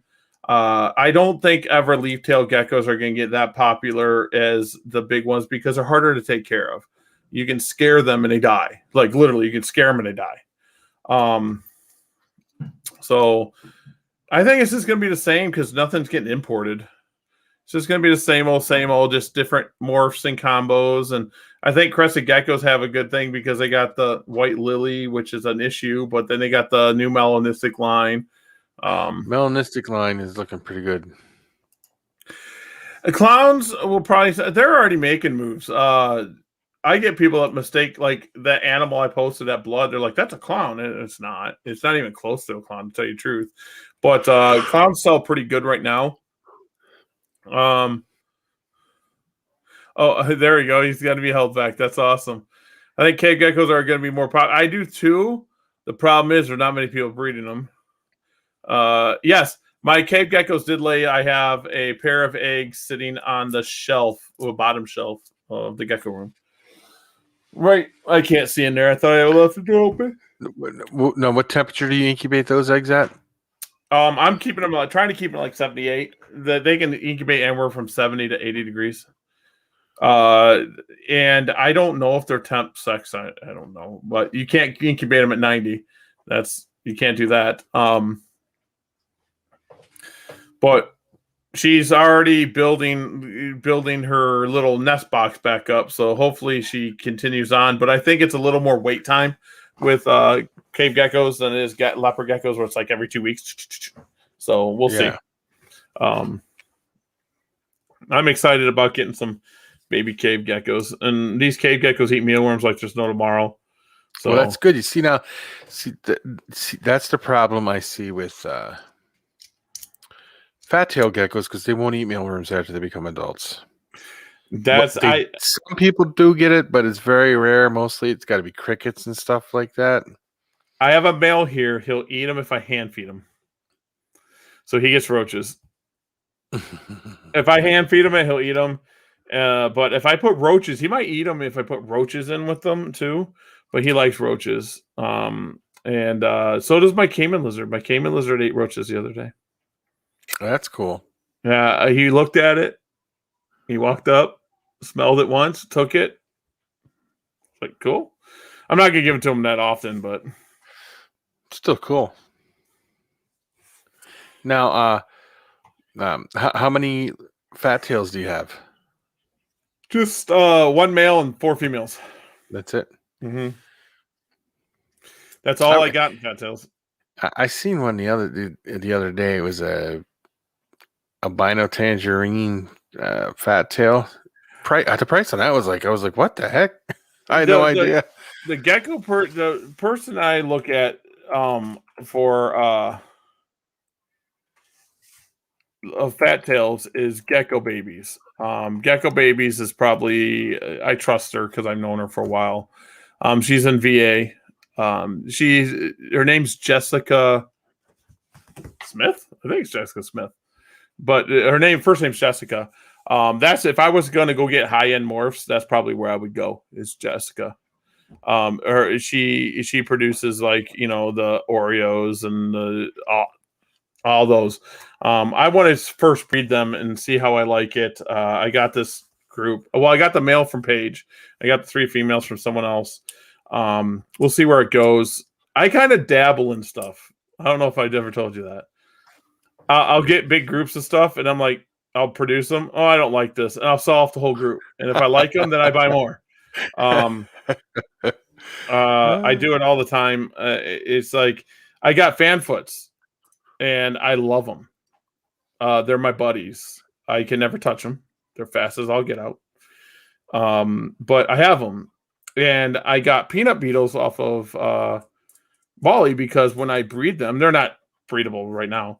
But when I breed them, I need little mealworms for them and stuff, and that's what I'm gonna do. Is I got fanfoots, see if I can breed those. I got my tokays. I got eggs for those right now. And then there's stuff that happens too, like literally at a Green Bay show. I am not playing. They're gonna know who they are if they watch this show. They had a pair of tokays there. Now I am very picky what goes in my gecko rooms, so these didn't go in my gecko rooms. I quarantine everything, and and so I brought these home. I set them up. They died the next day. Ooh. Now, did I go after that person? No. I'm not saying 2 words. I'll never ask for my money back. It just is what it is. They gave me a deal. That's how I feel. They gave me a really good deal on them. But like literally, I took them home. I set them up. 2 adult, 1 male, 1 female. Huge. And I guarantee they're well caught. They didn't make it 24 hours in my building. So it does happen to everybody. It does happen. And everyone's like, "Oh, maybe you didn't take care of them right." I'm like, I have them here. I breed them. But I can bring home like something like alligator lizards and keep them, and they're fine. And they caiman lizards, and I was like, a tokay gecko. Something was happening. They were wild caught, and the deal was too good to pass up. But I should have passed it up. Yeah. I wouldn't mind trying tokays one day. Tokays are fun. I like them because of their color. I like normal stuff. I like normal leopard geckos. They're one of my favorite things. I like gargoyles also. Gargoyles, I can't get them to breed. Why? What do you think's going on? I don't know. It's me. I've invested so much in gargoyle geckos, and I can't get them to breed. How many do you have? 23. And you're having no luck with them at all? No, I've never gotten an egg. Wow. And I tried let's just pair you guys together, keep you together for a week. I try to look if they're ovulating, and they hate when I do it, so I just stop. I don't know. I don't know. Talk to Wally. Yeah, I need to sit down with him at a show and say, "Hey, dude, I'm having trouble," or I might just take every single damn gargoyle I have and just sell them. I don't know. It's just I don't know. It's like I like the look, and I'm the crazy guy. I like the gray wood look. The red ones are cool. Don't get me wrong. The reticulated ones, right? Yeah, I like this the gray color, and I can actually even show you. But the gray everyday, everyone sells them cheap. Everyone sells them cheap. If I can show you, let me see if I can find a gargoyle. Everyone's gonna be like red. Watch, they're all gonna be red. Everyone's got them red. Yeah, fucking A. The look, and right when I see it, I'll be like, "Yep, that's it. That's what I like." And most of mine look this way. Now, Wally did have a really cool looking red one, though. He donated to a. I know. I was contacting him. So I like that one. Wally, how much you want for it? And then he felt bad when he donated. I was like, don't feel bad that you donated it. I can share this real quick. It's got this one right here. That's kind of Oh, what I that's like. beautiful. That's what I I like. like that one. And I mean, people like these. I'm all for these red ones, but I don't know. I You know like what? that normal look. They are Like, very nice, but that one's cool. that's nice. But that first one you showed, I did like that one. Yeah, I mean, it's just how I like I just like that. It looks like wood, Yeah, that's and beautiful. I don't know if I'm doing something wrong. I probably am. I keep them just like I do my crested geckos. Um, let's see. I don't suggest anyone trying it, but I have a male Leo that will eat adult male dubias. That's kind of impressive. That's Yeah, that impressive. is. How do you feel about day old pinkies for females? Or like, I'm not gonna lie, I do it. I You have do snakes that? here. Yeah, I do. Yeah, if I have a gecko that's like, oh my gosh, they're just losing too much weight, I'll feed them pinkies. You gotta. I mean, does it put on weight? Pinkies aren't that nutritious in the first place. It's a lot of calcium because of the bone, but I put that in. If I get them eating, then I get them onto mealworms and superworms. Dubia seem to put on weight on geckos faster than anything I've ever seen. If you can get them eat dubias, that's impressive. That a male eating a dubia. Lychees are the one that I'm thinking. I like lychees. I really wanted to get. I would like to in the future here. I say that about everything, but I would really love to have a pair of lychees. I was talking to somebody, and I was like, "That's a lot of money to invest." And they brought up my gargoyles because they know about the gargoyle thing. They go, "How much you invest in gargoyles?" I thought, I don't want to talk about it. He goes, "Exactly. So if you invested in a good pair of lychees for the same price, or maybe a trio or a two pair," and I'm like, never thought of it that way. I honestly never thought of it that way. And it would give me something different. I like gargoyles. I just like them. And it's the first species that I've liked that I can't they're a wall to me. I've bred mangrove snakes, cat eye snakes, and I've bred rattlesnakes, and I've bred cobras and gaboons and alligator lizards that got gravid and other geckos, and I can't do gargoyles. You wonder what it is. They're just not liking me. Like Picta back in the day in 2012, I was breeding Picta like they were roaches. I just put them together and bread. That's what they did. Knock on wood. I've never had a problem breeding anything, like any animal, no matter what it is. I mean, always been very lucky like that. Give you a story. Like back in the day, my brother and I invested into a hypo pure Sonoran boa, and everyone's like, "Oh, they're so hard to breed. Oh, they're so hard to breed." So we bought a male Sonoran off of a guy that bred boas. He bred Nicaraguans and everything else. We named him Leo. He was a really dark. His name was Leo. A really dark Sonoran boa, and everyone said he won't breed. This won't happen. We took that animal and bred it to this hypo, and we got babies. Mm-hmm. And everyone was like, "How in the world did you do that?" And it was like, it just happened. And like mangrove snakes, I was bringing in mangrove snakes back in 2001, 2000. I'd bring in 10, and all 10 would survive. I'd have them eating mice. Yeah, see, and everyone's like, "Oh, you can't do that." But I was doing it, and then I produced them. And I was like, "Oh, there's babies."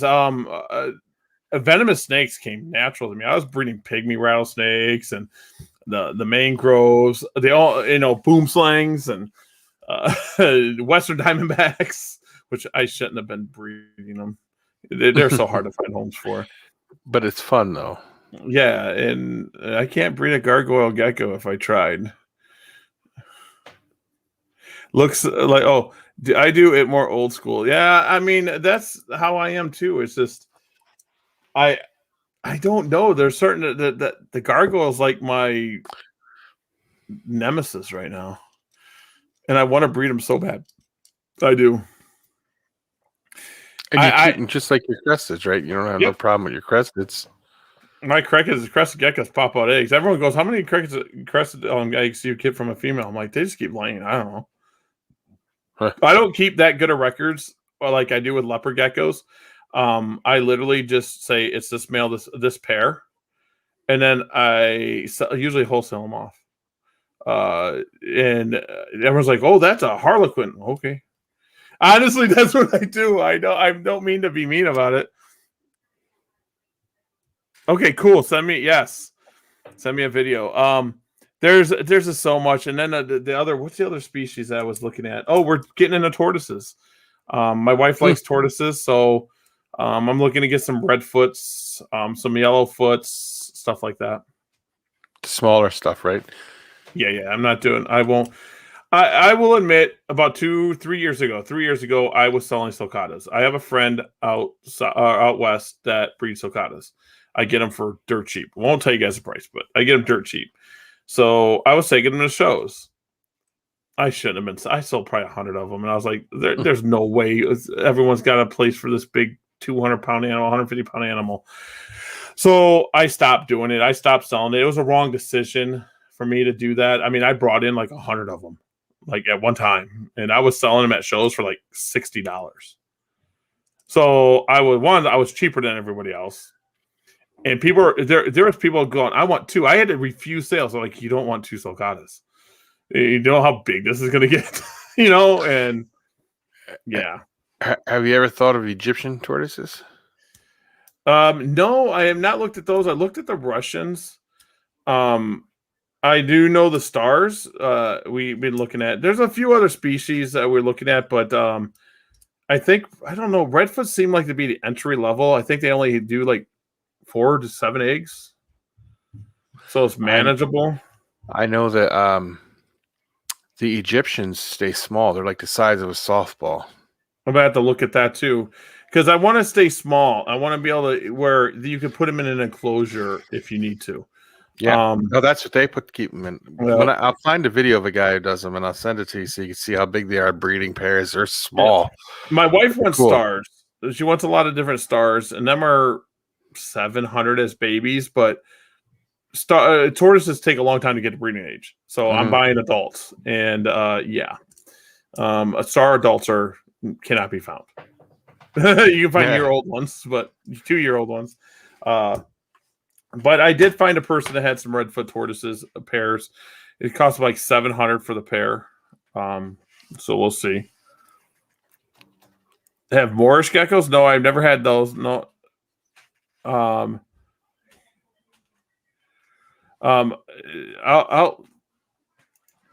like chameleons are the worst. I've never had them either. Chameleons, that's something else my wife wants to do. I don't know. UVA and UVB bulbs are something that I have to have for certain animals. We have tegus and we have caiman lizards. Like there's a lot that I have in this building that people don't know about. Like I have a Nile monitor. He's like, I don't know, he's big. And you guys know about stuff like I think's cool, like the alligator lizards, the caiman lizard, but I don't post pictures. Everyone knows I don't post pictures anymore, do I? I just don't because I don't have time. But every time I go over there, like my caiman lizard will actually come up and I tongue feed him. I won't buy. I will not buy anything from that person, Roy. I won't. Nope, it won't happen. Story. I know him. I used to buy stuff off of him. But I know a lot about it. So I don't go that way. Let's leave it at that.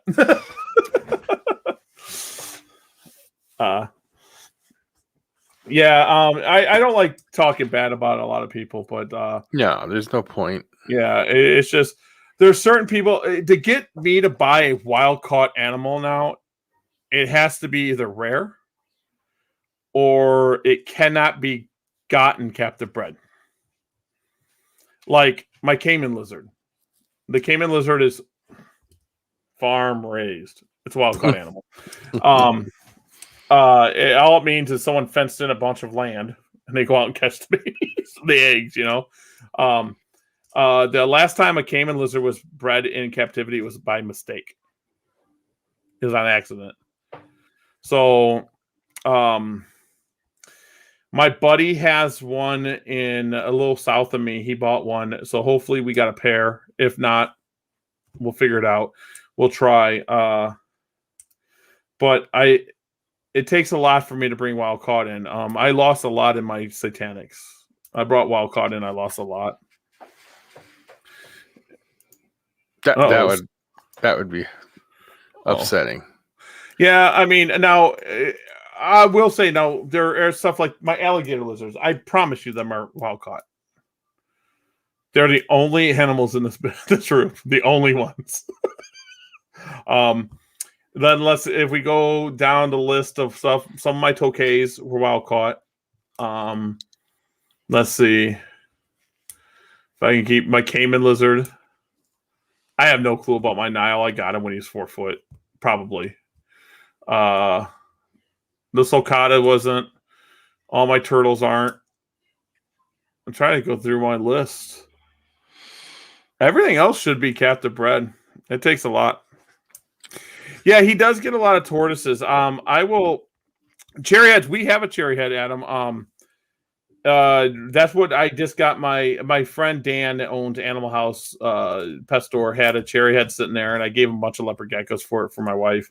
And my wife loves our tortoises, so to get her involved and her excited, I'm gonna buy some redfoots or cherry heads or yellowfoots, all same species, and breed them, or see if we can breed them.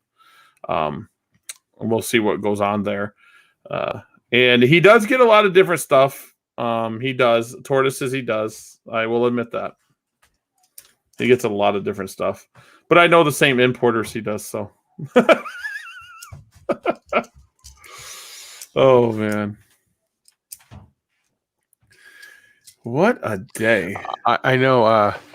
I enjoy my turtle, my snapper turtle. He's growing like crazy. You should get yourself an alligator snapper. I thought about that. I really did. But this one here, like I said, at Christmas time, I got him. He's the size of a quarter. Now he's like huge. Yeah, like we have terrapins. I have a terrapin. Mm-hmm. And the story behind that is in Ohio, I couldn't have terrapins. Here I could have terrapins. No. So as soon as we got here, guess what I got? I got a terrapin. What is their reasoning in Ohio not to let you have a terrapin? They say they're native. In Ohio? Yeah. Diamondback terrapins cannot be had. Are they not like a coastal animal? Let me see what they say. It might be just all terrapins. They're different. Let's see. Oh, because brackish water and stuff usually makes. I know. And they might have lifted them off, but back in the day, they were not allowed to be in. We couldn't get them in Ohio. Let me see if they're still on the list. I don't know if I'm going to be able to see. Terrapin locations. Coastal saltwater marshes. Yeah. Texas, including Florida, Massachusetts, Cape Cod. I don't know. Maybe it had something to do with them being able to live out there because it was part of the ready or slider thing. I don't know. Oh, it could have been. But I know it was a really bad thing there for a little bit. Or spotted turtles too. There's a note, but I can have spotted turtles here. You can't have spotted turtles in New Jersey either. I don't think. Mm-mm. Tips of selling at local stores. I can actually help there. Okay. The big pet stores like Pet Supply Plus, they are franchise. Pet Supply Plus is franchise. So if you have a Pet Supply Plus there, in theory, the person that owns that might only own 1 to 5 or 1 to 20. Okay. If it's one of the smaller franchise people, you can actually talk to them and they may buy from you. Okay. You will not get into Petco. You will not get into PetSmart. Do not compete. There's no way you can compete with 2 people that sell to them. There's just no way. It's not happening. Because they're selling like leopard geckos, they'll sell at $12 a piece. That's like Rodent Pro does that, right? Is that what it Yeah, is? Not the Rodent gourmet Pro. rodent, Gourmet and Rodent. Mark and Kimbell. Yeah. So you're not going to do that. But now, mom and pops, what you want to do, and for any other small chain, what you want to do is you want to go in and you want to present yourself a card. Get a card with the animals you can provide. Now, here's the big thing: you want to be able to provide them. You don't want this pet store calling you and you say, "Well, I don't have any." You're going to get one time you can say, "I don't have any." The second time, they'll never call you again. Mm-mm. So so that's why you guys don't see a lot of things. I don't bring 700 geckos to a show, so it's going to be 200 to 300. But then I got my wholesale customers come up, but I have different geckos for them. Mm-hmm. You know what I'm saying? I have different geckos for them. So when they call me and say, "Hey Gary, I need 10 geckos," I have them. This year was a little different. I know someone's watching right now is going, "Well, I asked you and you didn't have." This year was a little different. COVID I did the wrong thing and didn't breed as much. So, but you want to go in with a business card, a price list of what you can provide, how often you can provide, if it's roaches to crickets to mealworms to leopard geckos to anything you can, and say, this is what, be honest. Do not be overzealous. Say, I produce 50 leopard geckos a year. Would you like to buy them all in spurts, or would you like to buy them all at once, or what would you like to do? I'm thinking this price, and work it out. And 99% of the time they'll take from a local breeder. When I did the rats, the local stores would buy for me because it was Mhm. but I had to be able to provide a certain amount Yep. every week. Because they don't want to go from another person to another person to another person. We would raise snappers, browning up and then raise them. Yep, there it is. So pet stores are a good one. Like I got an in because certain pet stores came to me at shows and they were like, "Oh, I want to set up a permanent account," and then they kind of faded away. It happens too. Yeah, PetSmart, the reason is they only pay $12.50 for a gecko, and they get all of them, and then they get there and they're like, "This is a fancy gecko. This is a normal gecko." That's what they do. It's what they do. And veiled chameleons. What do they sell them for? Maybe $20. They get them for like 20 or $18. People would die if they seen the price list that like Petco pays for stuff. It's like dirt cheap. Like they have a contract that says we're going to order this many ball pythons a year. That's why you're starting to see like albinos and pieds in there because there's not any normals anymore. So, but yet a lot of that stuff don't make it either. So they get it there and then they don't sell it and it ends up dying because they don't have proper care. yeah, And then you'll see it at what Petco. Like some Petcos have a really nice, young person that knows reptiles and they take care of them. You can see it as soon as you go in there. You're like, these are taken care of. Then you'll get the people that don't want to touch the icky snakes. They're a fish person or they're a dog person. And you can tell them too. If I sell them a foot for 12. So pet stores are hard. Petco and PetSmart are hard to get into. What I produce, they would laugh at me. And the thing is it's kind of sad. Now think about this. I produce 1,500 plus, and they would laugh at me because the pet chains are going through 20 to 30,000 leopard geckos, if not more, a year. Yeah, I'd same with the bearded dragons and yep. Where's all them going? Where are they going? And that's where I get caught in the middle of how many of these geckos make it, how many of them don't. Yeah, that's exactly what it is. I think Rapace sells them like PetSmart and Petco and them. I think they're crested geckos, but I'm not sure if he does or not. I heard he did. Yeah, wholesaling's fun. My better bet is if you're a larger producer, sell to jobbers. I call jobbers people that don't want to breed it but want to go to shows. Does that make sense? The flippers, like they The used to flippers, call yeah, the flippers. I call them jobbers. They do get a different price. I will have it up on my website that if you're a true business, where I can, when I sell it to you and we can keep it tracked, you'll get a different price than a jobber. But jobbers are usually at shows like at Sewerfest. I just would have vendors come up and stack up geckos. And how much, Gary? Here you go. Thanks. That's what I was doing. I'm like, all right. And people don't understand 50 each is a good price, period. You're getting 50 each per gecko. Freaking A. How many do they want? Seriously, keep that source. Keep that source. Keep it to you and don't tell anyone that source. 50 a piece. I don't get that at wholesale. I don't even come close. So, like at reptile shows, I know that I'm going to wholesale geckos. I know I'm going to. So, and they're going to make their money. I don't care. I need to move animals. I can't feed them all. I mean, you guys are buying, not you guys, but some people are buying like $100 a month in mealworms. I wish. Yeah, it's just at that point, it's just one of them things. It's 69 in the store and 150 for pieds now. Wow, see, pieds are $150. Pied ball pythons. Yep, they're dropping. But what I get on my wholesale leopard geckos is usually 25 a piece to 45 a piece. 45 is for like high end. I call them high end wholesale. There'll be the really nice raptors, the snow raptors, stuff like that.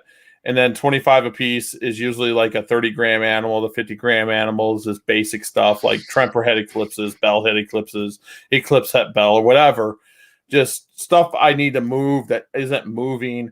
Tons of super hypotangerine carrot tails without the large carrot tails. They're just really small. Just get them gone.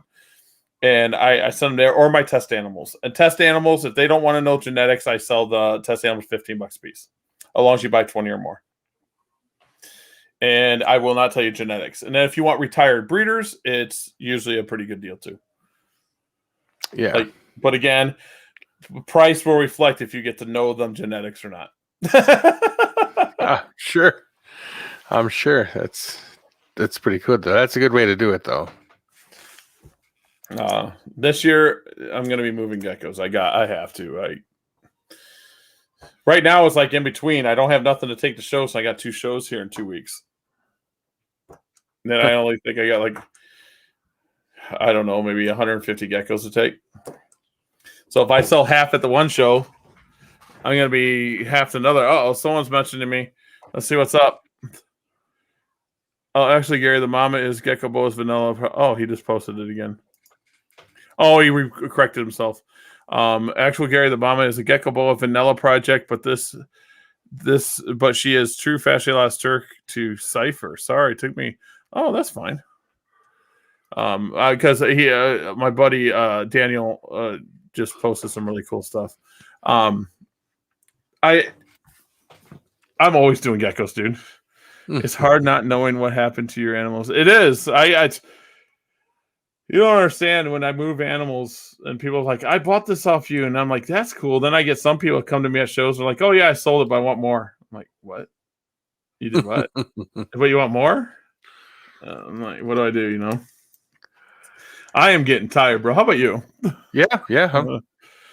So I'm getting tired. I got to go pull eggs again or see if anyone hatched. And it was fun talking to everyone. We had a lot of people on here talking. And like I said, we don't have interviews. Good. I'll open up, man. I'll tell you guys anything you guys want to know. We like to chat. I like how it goes. Roy, Adam, and really got us going today. And Tanisha was on here, and Leonardo. You'll have to send a message out to Suburban Gecko to see if we can get him on. I think I'm going to. I'm going to bother her in a minute and say, hey, if I get you on, can you give me a gecko? I just want that carbon. I'm serious. That's one of the best looking geckos I've ever seen. I think it's the best looking melanistic gecko this year. I in my opinion, I know someone's going to say a Black Knight's not worth $2,000. That was worth $2,000 to me. But I That's just, that's a beautiful animal though. It's like yeah. silver looking with black like that. Mm-hmm. I mean, just that, and like John from Gecko Boa, he has geckos that I would just be like, dude, I want it, and he's real. John is really works with me. I want the Bell Cipher. He has a Bell Cipher. He has them. I'm gonna have to figure out if I can afford a Bell Cipher, because no one sold a male cipher yet. I don't know what John would price a male cipher at, but I'm thinking it's 5 figures. You think? Yeah. If I know John, and I'm not saying in a bad way, if I know John and how he protects himself in the line, he'd put it high where it'd be someone that with integrity would have it and wouldn't kill the market. Mm-hmm. I mean, you have 10 grand in a gecko, you're not going to sell the baby for $50. No. The cipher is something it's real special. I've seen Cipher Bell. He sent me pictures. The cipher is. I don't even know what to say about Cipher Bell. He knows I'm a Bell guy. I want the Cipher Bell. But also like one of my good friends, Miles, has Cipher, but it has marble. He don't feel comfortable selling it with marble in it. But I don't know. It's just it's tough. The Cipher and the marble eye. But all right, is there anything else you want to add? No, I'm just Tired. well, not really tired, but I think we covered pretty much everything we wanted to cover today. At least I think we did. And more. We got to get going on the interviews again. I got to get. Yeah. I'll email Chris, Heidi, because I know gecko people. I got to get some other people. Like, I don't know. I need to get a ball python person on here. Who wants to do ball pythons? Does people like ball pythons? Yeah, I think they do. No, they do. There's people. I got a few people that I could see. The people that I had picked that were going to come on, they were having problems with Fridays because they're pretty busy on Friday nights and stuff with stuff. So I'll figure out. I got that. I got a few colubrid breeders that want to come on. We gotta get him on. Colubrid to be fun. And Sasabek, I don't know if he's doing a video. Is it tonight? It might be tonight. It might be tonight with Evan. It's just like an interview, though, right? Yeah. Yeah, it might be going on right now. Let me see. Let me go to youtube.com. That's where it's gonna be at, I think. YouTube.com. Oh, look at we're up right now. We're going right now. Let's go to youtube.com and let's go to strength in Leos. Nothing's going on right now, so I don't know. It ended at 9. He said. Oh, but yeah, there's. I shouldn't let it out of the bag. I'll let other people do it. I'll be on some other shows here soon. Getting interviewed. They're getting my giants and the snow trapper. Don't know what. What's up, buddy? Me too. I'm headed to the gecko room myself. Ditto. Yeah, it ended at 9. Let's see. He waited a long time to get that pair to pair. I get double feature tonight. I was so happy I got to make it here too. That's awesome. You have 2 kidneys. Okay, I do. One. Let's hope. Unless But you wake up in a bathroom somewhere all taped up. That'd be funny. But I'll let it out there right now. Guys, get over to Fauna Radio's YouTube and subscribe so I can get the domain to it. You can go to faunaradio.com/YouTube if you want. Give it a like. Liking the videos actually does help. And comment on after. Share the video if you can. Like I said, we'll get more interviews on here. I like talking. That's what I do. It isn't my vacation. We'll get some good people on here. Yeah, because one of the best ones, Joe was fun, but Nico got a lot of feedback. We got a lot of good feedback with Nico. Nico's just really good people. I love Nico. He's family. I might be able to get Miles is a tough though. Miles is tough because he doesn't like the live thing so much. No. Yeah, like me and Miles could talk for hours. Miles, one of my best friends, awesome, but he don't like live videos. So I won't push him. And I want to get Dylan on too, but he's the same way. I got a few. I can get.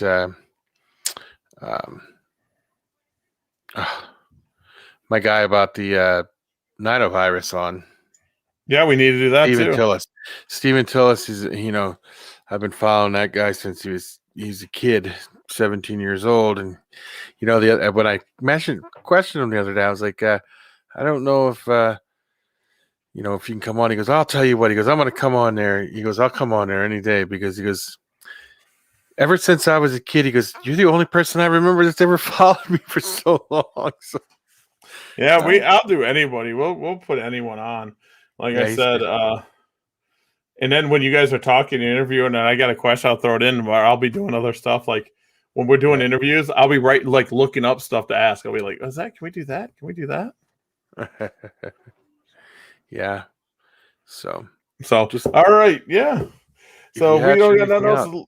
Yeah. If I have anything out, I'll send you pictures. I promise you. I got to put pictures up. I got to start doing it more often. I don't know. I gotta. But anyways, I think we'll end this live, and you guys have been awesome. And make sure you guys tune in this 8 o'clock Central every Friday. We're gonna be on here. I'll put something together. We talk. So, all right, guys, we are out. Peace.